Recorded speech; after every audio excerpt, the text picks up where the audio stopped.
you run a salon and color services drive your business, but somehow your profit does not reflect your effort, then this video is for you. You might feel a tiny urge to look away, not because this doesn't apply, but because part of you knows that it just might. And that reaction, it doesn't mean avoidance. It usually means that this topic has some weight for you.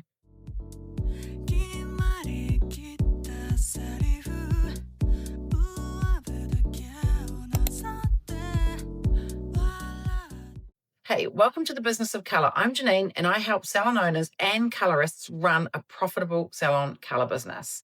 I give you practical systems, habits, and tools that are going to fit into real salon life. And each week we break down one thing that you can do to reduce waste, improve your colour inventory, and grow confident, consistent colour teams. So let's get into it, because today I'm going to walk you through 3 pricing strategies.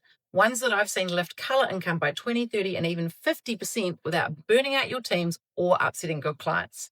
And you don't need to overhaul your whole business. And you certainly don't need to have awkward conversations with your loyal clients. And the good news is you can start most of these changes this week. If starting feels uncomfortable, that's usually because it shines a light on something that's been sitting there for a little while for you. And that doesn't mean you've ignored it. It probably means that everything else in our salon world has taken more of a priority. And these pricing shifts, they're often the difference between salons that look busy but feel super stretched and salons that are busy yet sustainable and profitable. So before we talk about pricing, let's talk about what actually eats your profit, and that is your real color costs. This is often the moment where you realize that effort alone hasn't been the issue. That realization, sometimes it can sting a little bit, especially if you've worked hard for years and expected that to be enough. Most owners I meet, they don't know this number, often having priced similar to other salons in the area or guesstimated what feels right. But color costs are spread across a whole lot of things: product, time, wages, overhead, waste. And no one's ever really sat down and showed us exactly how to see that clearly. So if you've ever thought, I know I should look at this, but I don't even know where to start, then know that you're not alone. And if you've avoided it because you're worried about what it might reveal, you're also not alone.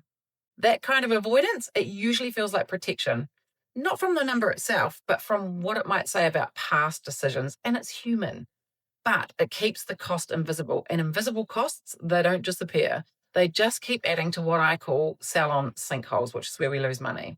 So to get clarity, you need to track 4 things. First and foremost, product cost. I'm talking colorgrams, developer, toners, all of it counts. And tracking product can sometimes feel uncomfortable in a creative space or too hard in a super busy salon environment. And some salon owners worry that it sends the wrong message or it kills creativity. But measuring product isn't about questioning skill. It's about making sure that your salon business can afford to have that skill. And then second, we've got labor costs. How long does that service actually take your colorists? If a colorist, for example, earns $35 an hour and a service takes 3 hours, labor alone is $105. And I know that timing services can feel challenging. No one wants a micromanaged culture. But the clock isn't judging your work. It's just showing up what the business is carrying. And then third, we've got overheads. So you know the ones, we all have them: rent, power, insurance, software, foils, towels, back bar, all of the essentials that we need just to open the salon doors. And every color service, it carries its fair share of these costs, whether you factor them in or not. So as owners, we can kind of resist this part because it makes pricing feel like a mammoth task. But the thing is, those costs, they already exist, and ignoring them doesn't protect the salon. It just puts pressure somewhere else. And then fourth, we've got waste. Overmixing, expired stock, leftover bowls. Even well-run salons can easily lose 5 to 10% of product here. And waste can feel awkward to talk about because it sounds like blame or nagging, and most of the time it's not. It's not carelessness by your team. It's autopilot and bad habits. Naming it is how you start to change it. So let's look at a simple color service example. Product costs, $15. Labor costs, $105. Overhead allocation, $25. Waste costs, $3. The full service costs $148. If you charge, say, $150, you get to keep $2.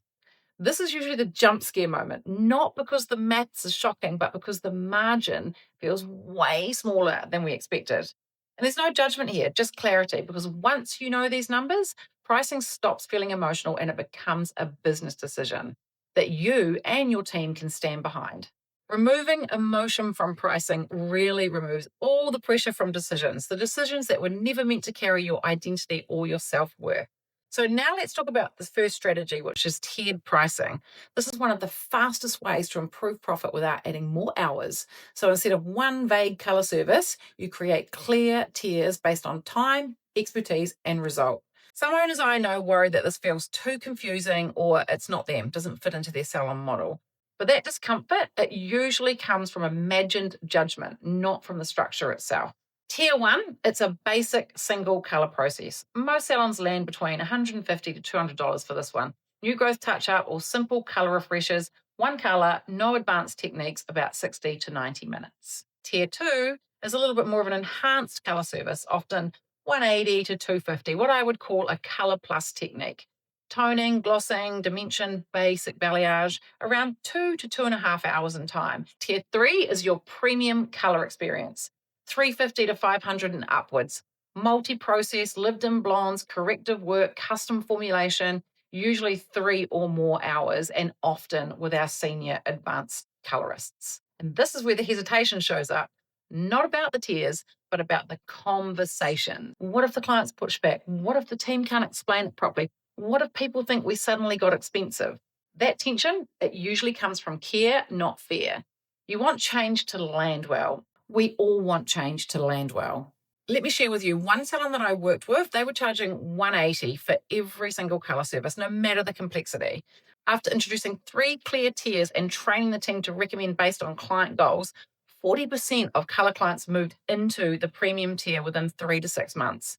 Their color revenue went up 22% without adding any extra hours or any extra colorists. That shift, it came from visibility, not confidence. Now, the second strategy, which is high margin add-ons. This is one of the most underused profit levers in salons. Clients are already in the chair for hours. Add-ons take a very little time and they lift revenue significantly. Colorists, they often hesitate because they care about the client experience and they don't want things to feel salesy. That hesitation, that usually comes from their own strong values or their own money mindsets, pre-existing money mindsets. The difference is framing.